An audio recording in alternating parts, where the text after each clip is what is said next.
My daughter, Adriana Hickey, fought a battle with depression, completed suicide on October 23rd of 2017.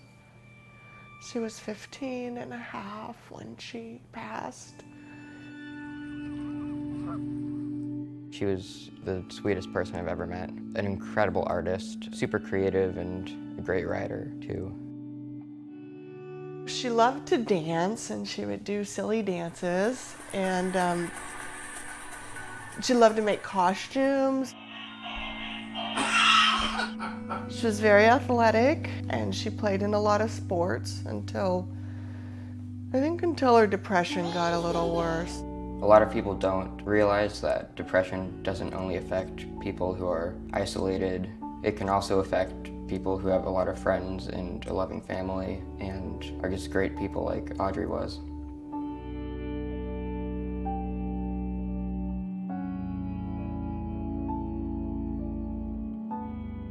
I think it's particularly tough here on Bainbridge Island for our youth because the majority of the adults in our community are very high achieving and are very successful. Our youth really feel like they need to mirror that, and that's an expectation of them. These pressures that we have at the high school, like to succeed and be a certain way, I think it affected me a lot because it's a lot to juggle, and on top of that, like getting good grades and thinking about where you're going to go to college, it's really hard.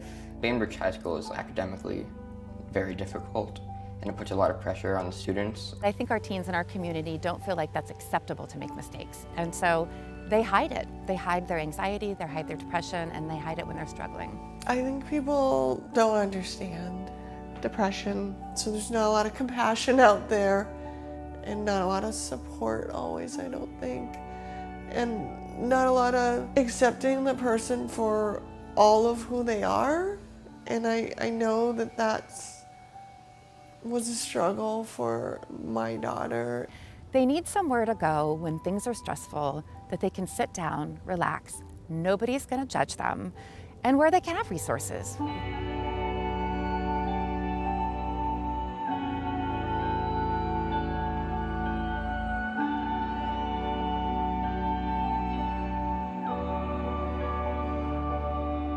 We see ourselves coming to Bainbridge not because of a homeless problem, but because of a hurting youth problem. You know, programs have developed over the years as we've seen a need and then have had an opportunity to meet that need. And so little by little added services, resources, programs to where now we have this strategic continuum of services. We brought on 2 therapists full-time. They meet with youth where they're at.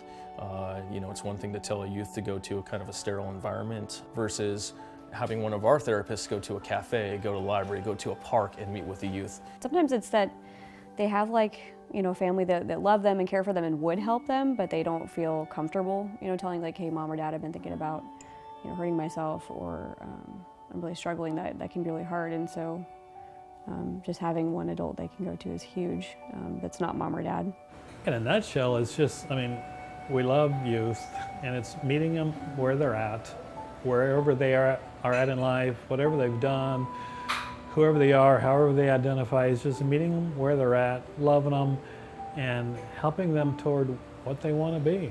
If the community does bring this to this area, the fact that the community cared enough to make a space for them, I think would have some meaning. I think it might be a place for kids to find some hope.